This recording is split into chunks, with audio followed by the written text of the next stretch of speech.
우리는 수많은 인연 속에서 살고 있습니다. 가깝게는 가족들로부터 멀리는 어제 잠깐 스쳤던 누군가까지 다 알 수도 없을 만큼 많은 인연들. 그렇지만 그 중에는 평생을 가도 잊지 못하는 인연도 있을 것입니다. 잊고 싶지만 잊혀지지 않는 인연들. 오늘은 이 이야기를 해보려고 합니다. 이윤기 작가의 손님이라는 작품인데요. 재밌게 감상해 주시면 고맙겠습니다. 그럼 바로 소설 낭독을 시작하겠습니다.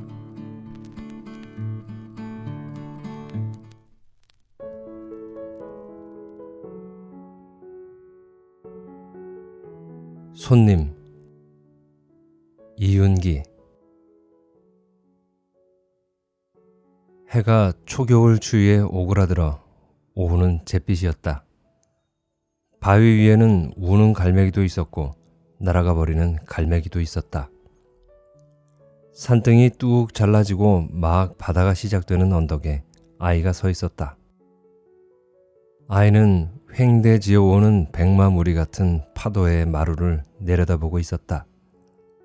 바닷가에 사는 아이에게 그 바다와 파도는 심상한 풍경에 지나지 못했다. 아이는 손가락에다 연두색 데님 한 짝을 걸고 있었다. 데님은 바람에 날려 자꾸만 아이의 소매 쪽으로 감겨들었다. 그때마다 데님을 메었던 주름이 남은 바지가랑이도 발등에서 팔랑거렸다. 아이는 돌아서서 코를 풀었다. 아이의 눈이 빨갰다. 그러나 울고 있는 것 같지는 않았다. 두어 걸음 물러선 뒤 아이는 손에 들고 있던 데님을 바다 쪽으로 던졌다. 힘껏. 그러나 가벼운 데님은 역풍을 뚫고 날아가지 못했다. 데님은 바다로 떨어지기는커녕 맞바람에 날아와 아이 뒤에 있는 팡파짐한 다복솔에 걸리고는 했다. 아이는 데님을 다시 접은 뒤 칼돌을 하나 주워 데님 끝으로 칼돌을 묶었다. 손이 곱은지 아이는 칼돌을 묶은 뒤 금방 일어나지 않고 두 손을 사태다 놓은 채 한참 있다가 일어났다. 이윽고 아이는 데님을 다시 집은 뒤 머리 위로 빙빙 돌렸다. 데님은 물매줄처럼 상모처럼 아이의 머리 위에서 돌았다. 데님 주인 손에 쾌적한 원심력이 느껴지자 아이의 표정이 환해졌다. 그러나 잠깐만 그랬다. 아이는 상모 돌리듯이 물매줄 돌리듯이 돌리던 데님 끝을 놓았다. 칼돌은 연두색 데님 꼬리를 달고 바다 쪽으로 날아갔다. 아이의 눈은 칼돌을 따라 날아가는 데님을 쫓았다. 바다는 데님 하나 삼키는 흔적을 그 표면에 오래 남기지 않았다. 아이는 돌아서서 마을 쪽으로 통하는 내리막길을 걷기 시작했다. 걸으면서 아이는 연신 길가를 두리번거렸다. 아이는 오후 내내 그렇게 두리번거렸었다. 겨우 바느질을 배우기 시작한 16살 배기 누나가 데님 한 벌을 만들어 아이에게 준 것은 그날 아침이었다. 누나가 아이에게 데님을 만들어준 데엔 뜻이 있었다. 어머니 제삿날이었기 때문이다. 아이는 누나가 보기에 불리고 있다 싶을 정도로 기뻐했다. 누나의 서툰 인두질 솜씨가 거기에 따뜻하게 남아있기라도 한 것처럼 아이는 데님을 살그머니 뺨에 대어보기까지 했다. 아이에게는 처음으로 받아보는 선물이었다. 그러나 아이는 첫 선물의 의미를 알고 나서는 낯색을 바꾸었다. 어머니 제삿날이었기 때문이었다. 아이는 불어 꽁한 얼굴을 해보이고 나 학교 갔다가 일찍 오마 이렇게 말하고는 바지자락을 착착 접어 데님을 메고 학교로 갔다. 계집 아이들이 쟤 얼른 장가 들고 싶은 게다 하면서 놀렸다. 아이는 엄마 제삿날이라고 누나가 만들어줬다. 신랑 되고 싶어서 맨 게 아니다 하고 당당하게 계집 아이들을 을박아 주었다. 어머니 제삿날이라니까 계집 아이들도 더 이상 놀리려 들지 않았다. 그러나 학교에서 돌아오는 길에 데님 덕분에 바짓가랑이가 너무 가뿐해서 동무들과 장난을 지나치게 한 것이 탈이었다. 아이가 집 안으로 들어서자 누나의 눈길이 아이의 바짓가랑이에서 멎더니 떨어질 줄을 몰랐다. 가뿐해서 좋더라. 썩 잘 어울리지? 잘도 어울리겠다. 누나 말에 아이도 데님을 내려다보았다. 한쪽 데님이 없었다. 데님이 없는 쪽 바지가랑이는 주름이 진 채 발등을 덮고 있었다. 얼라? 장난 심하게 쳤구나. 데님 매면 새신랑처럼 점잖게 굴어야 하는 거다 너. 새신랑, 새신랑. 그딴 소리 듣기 싫다. 아이는 돌담 밖으로 뛰어나와 학교 길을 되짚어 달렸다. 누나가 뒤에서 외치는 소리가 아이를 따라왔다. 바보야, 나머지 한 짝은 풀어놓고 가. 놓고 가기 싫으면 풀어서 속주머니에 넣어. 아이는 학교 길을 되짚어 가다 말고 되돌아와 함께 장난하면서 온 동무들에게 혹시 데님 한 짝을 줍지 않았느냐고 두루 물어보았지만 주운 아이는 고사하고 아이의 데님을 눈여겨본 아이도 없었다. 마을로 들어설 때까지만 해도 제자리에 매여있던 데님이었다. 장길 가던 안악도 그랬으니까. 저런, 이제 누나가 엄마 노릇을 하는구나. 하루에 2번씩 오가는 길이 3번째는 그렇게 생소해 보일 수가 없었다. 홀로 나무 사이를 가는 오솔길도, 길 위로 나서는 숲 그림자도, 바람도 아이에게는 문득문득 낯설게 느껴졌다. 숨이 턱 끝에 오르자 아이는 천천히 걸으면서 잎을 벗은 떨기나무 가지를 유심히 살폈다. 오솔길을 이따금씩 가로막는 떨기나무 가지는 데님을 채어 제 목에 걸어놓고 있을 만큼 심술궂어 보였다. 멀리 데님 같은 게 보일 때마다 아이는 그쪽으로 달려가고는 했다.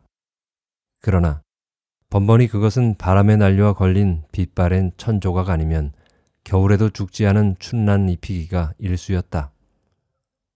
아이는 정말 데님 비슷한 게 보여서 낫다리 걸린 나뭇가지를 겨냥하고 달려갔지만 이번에는 데님이 아니라 찌그러진 연꼬리였다. 아이는 나뭇가지에서 연꼬리를 벗겨내려 보고는 조금 놀랐다. 공책을 잘라 만든, 이제는 바람과 비에 시달려 노랗게 변색한 연꼬리에 쓰인 서툰 글씨. 그것은 바로 아이 자신이 쓴 글씨. 아이가 제 공책을 찢어 만든 연꼬리였다. 아이는 연이 실을 끊어먹고 마을 앞 언덕을 넘던 날을 기억할 수 있었다. 학교 길을 되짚어 다시 마을로 돌아오면서 아이는 그 데님이 이미 찾아본 곳에 있을까봐 연신 뒤를 돌아다 보았다. 그러면서 마을에서 멀어지던 연꼬리를 다시 만난 것처럼 잃어버린 데님 한 짝을 다시 만나는 상황을 잠깐 상상해 보았다. 아이에게는 너무 벅찼다. 그래서 마을로 돌아오자마자 이제는 아무짝에도 쓸모없게 된 데님 한 짝에다 칼돌을 매달아 바다에 던져버린 것이다.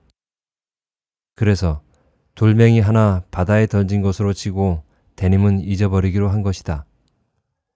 감나무 빈 가지에 걸려있던 달이 이죽거리는 입 모양을 하고 바다 저쪽으로 가고 있었다.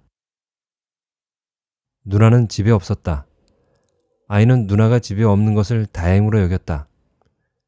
일껏 만들어줬는데 한 짝은 잃어버리고 한 짝은 바다에 던져버렸다면 누난들 좋아할 리 없지. 엄마 제삿날인데. 감나무 밑에서 머리를 감고 있던 아버지가 머리채 사이로 아이를 보며 물었다. 너 누구랑 싸웠냐? 잔뜩 빼물고 있게. 아뇨. 누나는요? 마을로 내려갔다. 곧 올 게다. 싸운 게로구나. 아빠는 모르셔요. 아이는 안방으로 들어갔다. 방 안에는 누나가 펴둔 상이 있고 상 위에는 쌀이 봉긋봉긋 2무더기로 나뉘어 있었다. 누나는 제밥 지을 쌀에서 뉘를 고르다가 나간 모양이었다. 누나는 제삿날마다 꼭 상에다 쌀을 쏟아놓고 뉘를 고르고는 했다.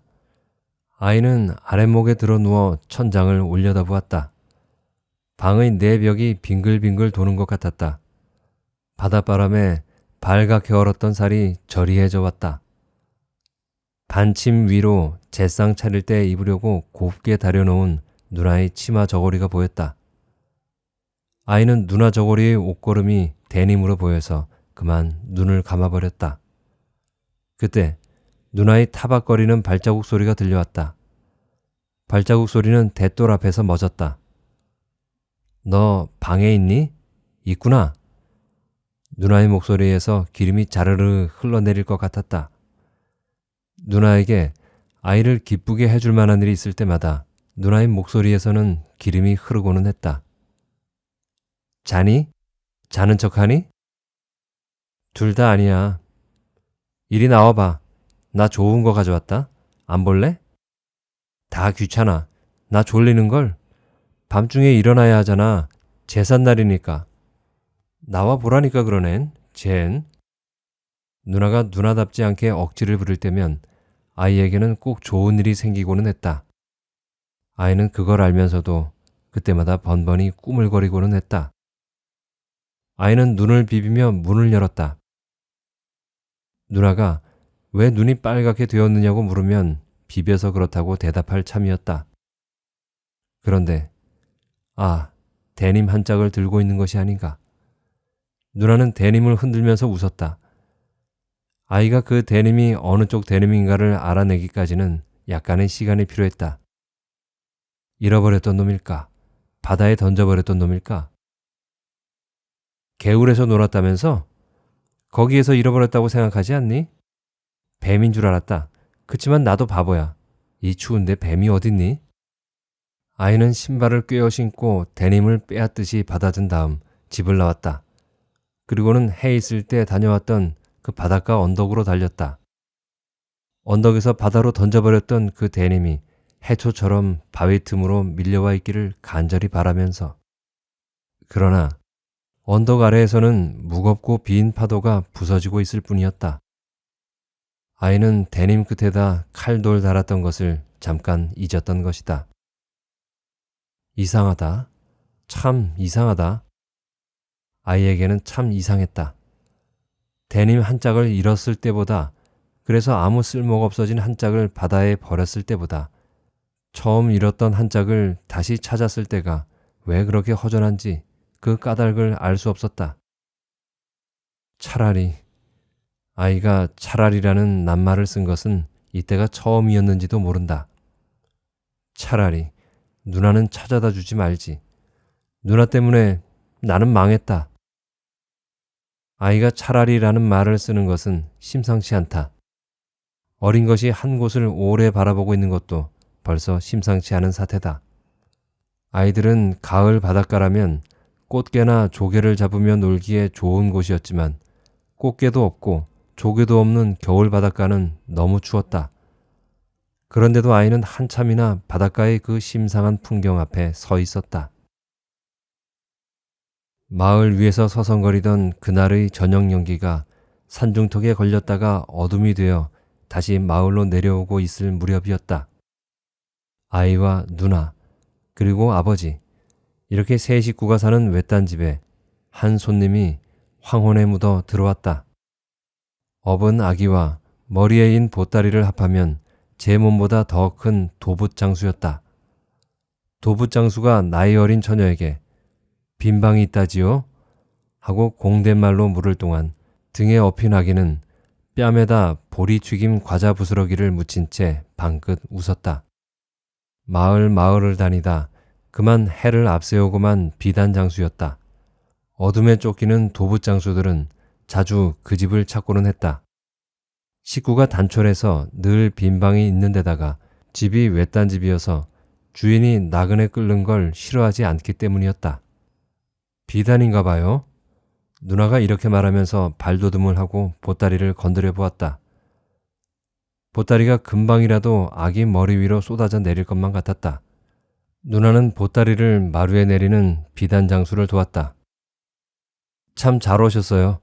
마침 어머니 제삿날이에요.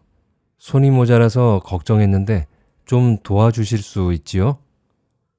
누나가 오래 사귀던 사람이라도 만난 듯이 다정하게 말했다. 도와주고 말고 가까운 친척은 없는갑네. 그렇지 않아도 마을 사람들이 그러더라. 나이 어린 처녀가 여간 기특한 게 아니라고.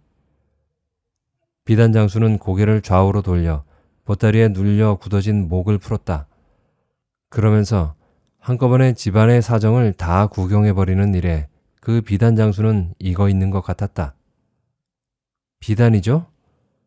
응. 그러나 비단 장수는 나이 어린 처녀가 비단을 끊을 수 있을 것으로는 기대하지 않는 것 같았다. 아기가 보채기 시작했다. 비단 장수는 업은 아기를 돌려 품 안으로 들어오게 하고는 크고 시커먼 젖을 꺼내어 아기에게 물렸다. 여우 16인데 어머니 제사 차린다 카제? 완머에 집안 해놓은 것 좀 봐라. 새 알에 멜빵하겠다. 당당하고 투박한 사투리와 스스럼 없는 몸짓이 어둑어둑한 밤안개 속에서도 비단 장수의 나이를 어림하여 헤아릴 수 있게 했다. 누나가 시키지 않았는데도 아이가 부엌에서 초롱을 들고 나왔다. 사방에 창호지를 바른 초롱의 불빛은 어둠이 짙지 않아서 그런지 겨우 아이의 발치밖에는 비추지 못했다. 누나와 비단 장수는 나무 더미에서 뗄나무를 한 알음씩 안고 와 비어있던 방 아궁이에 불을 떼기 시작했다.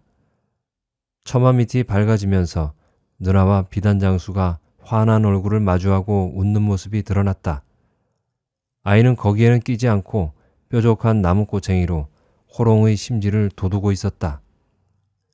누나가 다가와 아이를 감나무 아래로 데려갔다. 누나의 목소리가 아주 밝았다.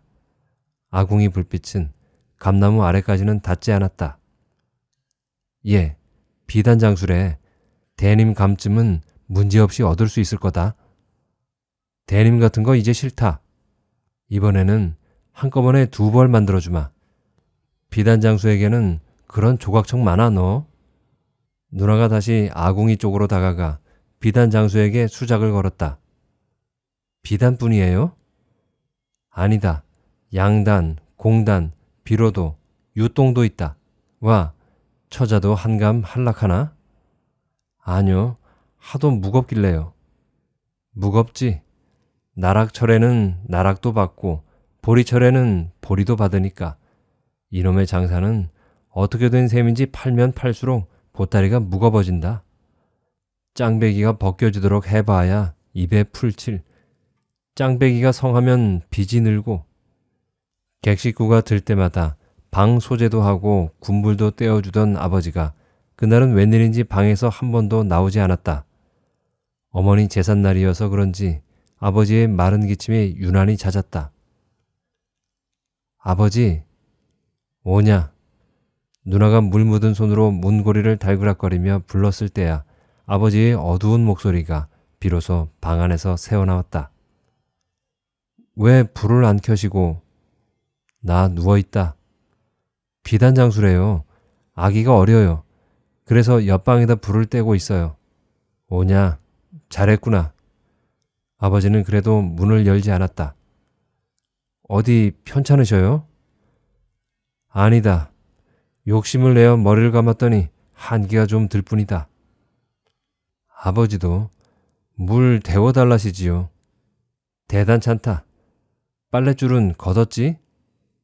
네. 너희 둘은 한숨씩 자둬야 할 거다. 걱정 마셔요. 누나가 빨랫줄을 걷은 것은 해지기 전이었다. 어머니 혼백이 고개 숙이지 않고도 들어올 수 있도록 누나는 해지기 전에 이미 빨랫줄을 걷은 것이다. 누나가 보기에 어머니 혼백은 제삿날마다 살짝 아버지를 만나러 오는 것 같았다. 아빠가 오늘은 이상하시다. 아이가 속삭였다. 쉬. 누나는 어머니 제삿날에 갑자기 잦아진 아버지의 마른 기침의 뜻을 헤아릴 수 있을 것 같았다. 그래서 손가락을 하나 세워 입술에다 대고 쉬 했던 것이다. 어두운 방 안에서 아버지는 아버지대로 자기 몫의 옛 시절일을 생각하고 있었다. 거부할 길 없는 바다의 거친 손길에 바닷가 아이였던 자신이 튼튼한 청년으로 자라나던 옛 시절을 생각하고 있었다.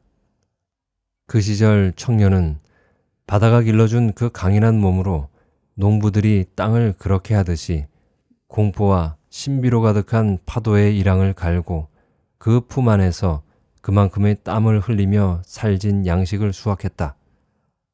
청년에게 세계는 가슴 설레리만치 아름다운 삶터였다.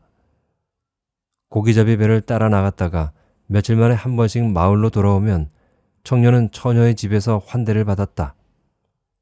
처녀의 아버지는 청년이 막 소주 뒷병과 몇 마리의 먼 바다 생선을 들고 찾아오는 걸 좋아했다. 아버지, 어머니, 그리고 처녀까지도 청년이 들고 오는 막소주와 먼 바다 생선은 처녀의 집을 찾으려는 청년의 구실에 지나지 못한다는 걸 잘 알고 있었다. 바다에 길든 청년에게 가정이라는 것은 겨드랑이 간지러울 만큼 참으로 관능적인 것이었다. 청년은 이 간지러움을 현실로 누리는 희망을 부끄럽게 여기지 않았다. 처녀의 아버지를 아저씨라고 부르던 청년이 어르신이라는 호칭을 처음으로 써보던 날, 처녀의 어머니는 청년의 생년과 생월과 생일과 생시를 물었다.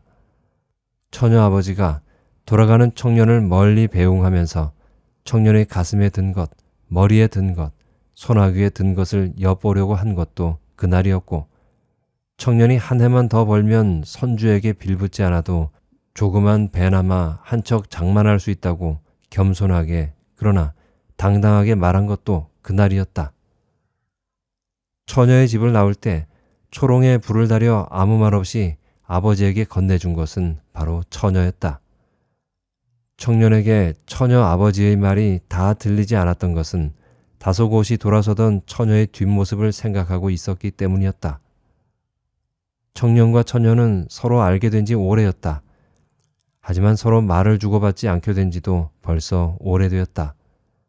청년과 처녀는 각각 늠름한 어부와 풍만한 처녀가 되고 나서부터 어릴 적에 버릇이 된 말투는 새로 싹튼 기이한 흥분을 실어 나르기에 적당하지 않다는 것을 알게 되었기 때문이다.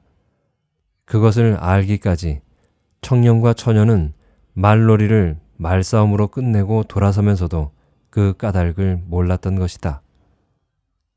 청년이 언젠가 개를 한 마리 잡아가지고 처녀의 집으로 간 일이 있었다. 이것 봐라, 크지? 응, 크다. 그런데 알뱉다? 가슴이 눈에 띄게 부풀어 오르던 처녀는 낯빛을 붉혔다.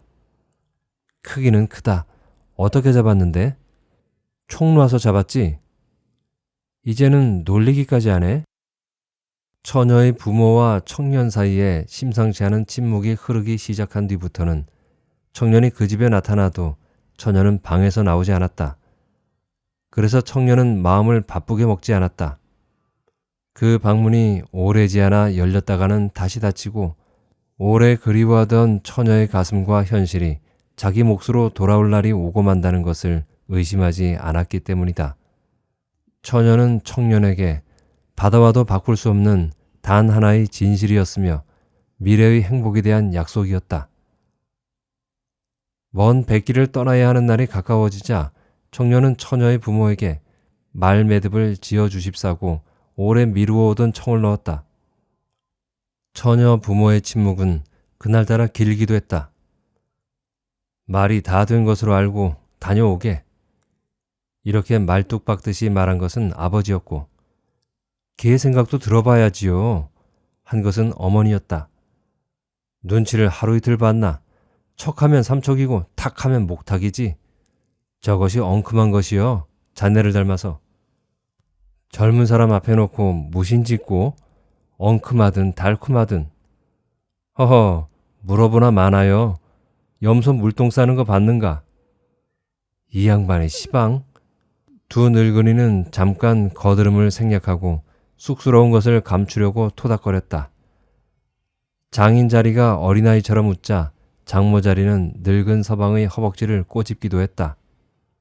그날 밤 장모 자리는 10살쯤 나이를 더 먹은 신용을 했고 장인 자리는 떡갈나무 껍질 같던 얼굴을 펴고 청년의 술잔을 받으면서 처음으로 술잔 밑에 딸려 보내던 왼손을 거두어 들였다. 장인 자리가 청년을 배웅하기 위해 뜰악으로 나서자 처녀가 초롱에 불을 다려내었다. 아버지가 듣기 싫지 않은 어조로 딸을 나무랐다. 달도 안 보이느냐 이거사. 청년은 집으로 돌아오는 길에 바닷가로 내려가 둥근 달 아래 가슴을 열어놓고 있는 듯한 바다를 내려다보았다. 그는 바다가 아는 것, 이를테면 부모나 형제에 대한 애정 같은 것에는 길들지 못한 사람이었다. 그런 그에게도 사랑의 약속만은 타인과 나눌 수 있는 것 중에서 가장 진하고 가슴 두근거리게 하는 우애의 약속이었다. 마침내 그것을 껴안았다고 생각한 청년 가슴에 넘치는 힘과 보장받은 듯한 행복을 바다에 감사했다. 2달 동안이나 바다에 있다가 돌아오는 회항의 밤바다에는 안개가 짙었다. 배가 닿자 어부들은 어부들답게 가족과의 재회를 무뚝뚝하게 나누었다. 어부들은 그들이 바다에 나가 있을 동안 가족들이 했던 기도를 그런 식으로 애써 나 모르쇠 하는 것이 보통이었다. 선주와 그 아들이 나와 어부들의 손을 일일이 잡았다. 청년에게 선주 아들의 악력은 기이하게도 심술궂게 여겨졌다. 청년은 서둘러 그 자리를 피해 처녀의 집으로 달려갔다. 마을 사람들을 만나면 밤안개 속으로 몸을 피했다.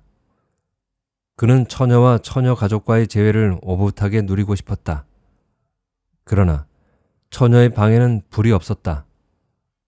장인 자리는 사랑방에서 청년을 맞고 손 대신 계절이 바뀔 동안에 빛깔이 바래버린 약속된 행복의 시체를 내밀었다.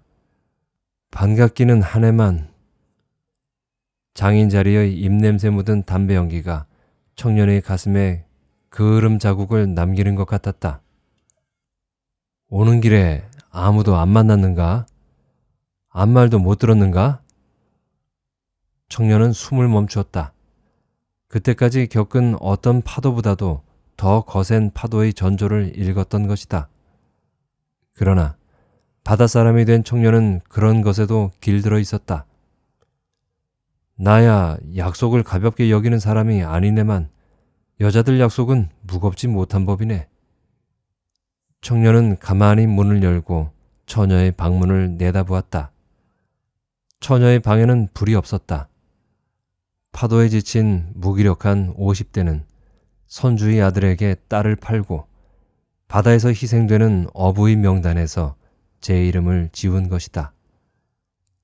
조그만 항구의 황태자와 공모자들은 이렇게 해서 청년의 진실에다 모래를 끼얹은 것이다. 어둠이 지키는 제 집으로 돌아오면서 청년은 바다에 돌멩이 하나를 던졌다. 그리고는 저항하는 것을 포기했다.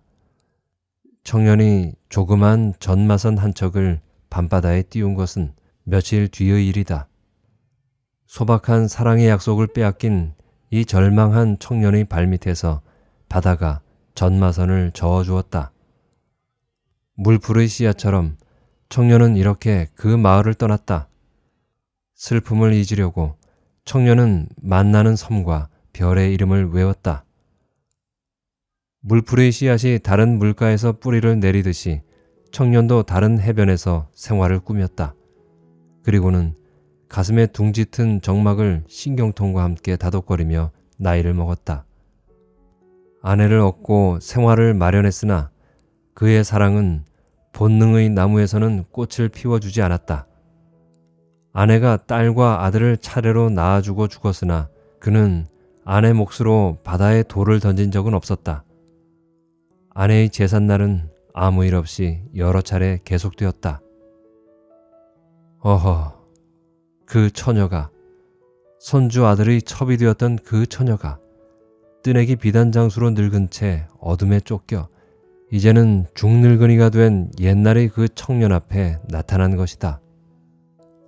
사랑을 받지 못한 어머니의 혼백을 위해 딸이 초저녁에 빨랫줄을 거둔 그 마당으로 아버지의 첫사랑이 고개도 숙이지 않고 들어선 것이다. 비단장수가 아이와 누나에게 뱉어내는 무신경한 사투리는 큼지막한 돌멩이가 되어 아버지의 추억 속으로 날아들고 있었다. 아버지, 매 다 지었어요. 곧 닭이 울 텐데요. 누나는 문고리를 달그락거리며 갈아입은 옷의 옷고름을 만지작거렸다. 오냐, 닭 울리면 큰일이지. 아버지가 일어나면서 중얼거렸다. 그날 그 집에 한 손님이 두 얼굴을 하고 혹은 두 손님이 한 얼굴을 하고 찾아왔다는 것을 아는 사람은 아무도 없었다.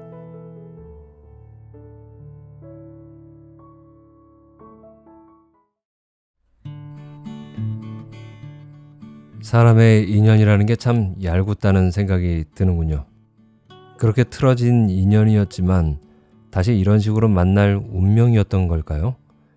늘 자신감에 차 있고 앞으로 다가올 사랑의 행복에 취해 있던 청년이 처녀와의 어그러진 인연을 뒤로하고 고향을 떠나왔는데 여전히 청년은 다른 사랑을 못했던 것 같습니다. 잊고 싶었지만 잊혀지지 않는 사랑. 그래서였을까요? 기억에 의지해 가느다랗게 이어지던 인연의 실이 아내의 제삿날에 손님으로 그때의 처녀를 불러온 것 같습니다. 제 생각엔 그 인연, 이번엔 확실히 끊어버리라고 죽은 아내가 보낸 것 같기도 한데요. 죽은 아내의 섭섭한 마음이 느껴진 것도 같습니다. 여러분 생각은 어떤가요? 재밌게 감상하셨나요? 네, 끝까지 들어주셔서 감사하고요.